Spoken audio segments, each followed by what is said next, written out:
Karate போட்டியில் தங்கம் வென்ற அரசு பள்ளி மாணவர்கள் பொருளாதார சூழலால் தேசிய அளவிலான போட்டியில் பங்கேற்க முடியாததால் வேதனையடைந்துள்ளனர்.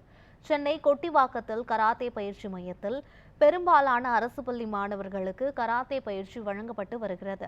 இந்த மையத்தை சேர்ந்த கோதனா மணிகண்டன், ஜஸ்வந்த் சந்துகள் ஆகிய இரு மாணவர்கள் தமிழ்நாடு கராத்தே சாம்பியன்ஷிப் போட்டியில் கலந்து கொண்டு தங்கப்பதக்கம் வென்று சாதனை படைத்துள்ளனர். இந்த நிலையில் மாநில அளவிலான போட்டியில் வெற்றி பெற்ற இந்த இரண்டு மாணவர்களும் குடும்ப பொருளாதார சூழல் காரணமாக தேசிய அளவிலான போட்டியில் கலந்து கொள்ள முடியாத நிலையில் உள்ளனர்.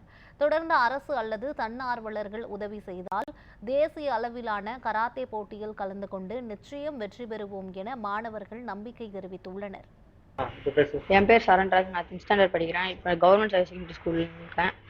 நான் வந்து சாம்பியன்ஸ் ஸ்குவாஷ் இன்ஸ்டியூட்டில் கராத்தே ஸ்டூடெண்ட்டாக இருக்கேன். நான் தொடர்ந்து 2 இயர்ஸாக state gold medalist and South India gold medalist. Delhi போக வேண்டியது நான் ஃபேமிலி இஷ்யூஸால் நான் போகல. அதனால் கவர்மெண்ட் ஏதாச்சும் பண்ணால் நல்லாயிருக்கும். பசங்க எல்லாமே இந்த கவர்மெண்ட்ல படிக்கிறவங்களால அடுத்த லெவலுக்கு போக முடியல. ஸோ நேஷனலுக்கு போகணுன்னாலே கண்டிப்பாக நிறைய செலவாகுது. உங்கள் ஃப்ளைட் சார்ஜஸ் எக்ஸ்பென்சிவ் ஏகத்துக்கு இருக்குது. பட் ஒரு ஆள்னா என்னால் கண்டிப்பாக பண்ண முடியும். ஆல்ரெடி ஒரு 2-3 பேருக்கு என்னால் முடிஞ்ச அளவுக்கு நான் பண்ணியிருக்கேன்.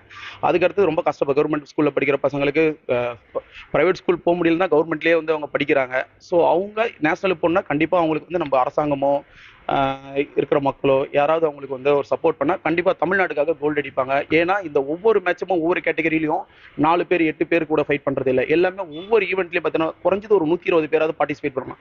அந்த 120 பேர்லையுமே மொத்தம் 4 மெடல் தான். அதில் gold, silver, France, 2 France.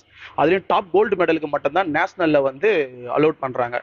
So அதில் போகணுன்னா அந்த மெடல் சான்ஸுக்கு 2 பேருக்கு கிடச்சி என் ஸ்டூடெண்ட் லாஸ்ட் இயர் போக முடியாமல் போயிடுச்சு. அதுக்கு மெயின் ரீசனும் பொருளாதாரம் தான். அவங்ககிட்ட கரெக்டான ஒரு பொருளாதார இன்கம் இல்லாதனால அவங்களால போக முடியல.